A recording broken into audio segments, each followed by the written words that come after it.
8. bob.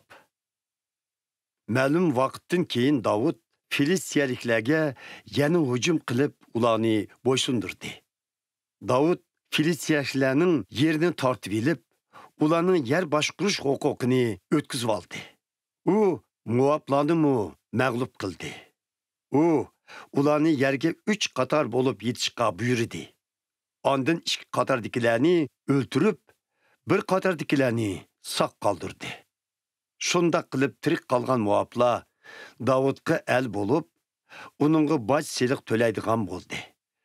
Zobah podshohligining podshoyi Rehobning o'g'li Hadadazar Firat daryosi atrofidagi zaminga bo'lgan boshqarishni qaytarib olishga otlanib chiqqanda, Davud uni mag'lub qildi.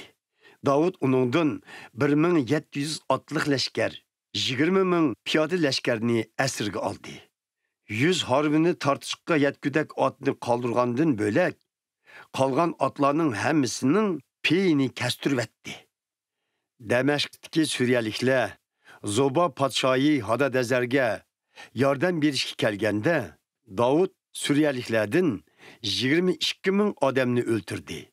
Shuningdan keyin Davud Damashqdagi Suriyaliklar rayoniga o'zining qo'shinlarini turg'izdi. Shunda qilib Suriyaliklar Davudga el bo'lib, uningga boj seliq to'laydigan bo'ldi. Davud mayli nega hujum qilmasin, Parvardigor uni g'alabiga erishtirib turdi. Davud Hadadazarning odamlarining oltin qalqonlarini o'lji elib, Yerusalimga qaytdi.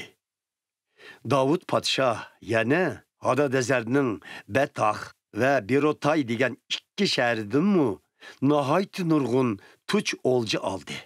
Hamat podshohi Tovu Davudning Hadadazarning butun qo'shinini mag'lub qilganligini anglab, o'g'li Yoramni Davud podshohning oldiga salomga avatdi va uning Hadadazar bilan jang qilib, uni mag'lub qilganligini tabrikladi. Amaliyotda Tovu Hadadazar bilan doim urush qilib kelgan edi. Yoram Davud podshohga oltin, kumush va tushdan yasalgan narsalarni olg'ach bordi.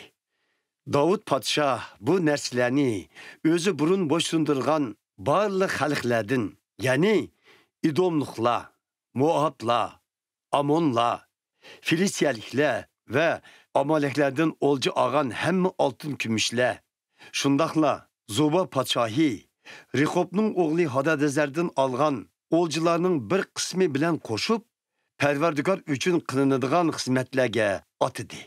Davud Tuz yilg'isida İdomliklardan 18 ming odamni o'ltirib qaytgandan keyin nihoyatda dong chiqadi.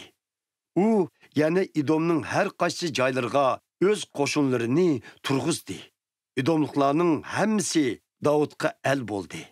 Davud qayaga berib jang qilmasin, hamma yerda Parvardigor uningga g'alaba nusrat ato qildi.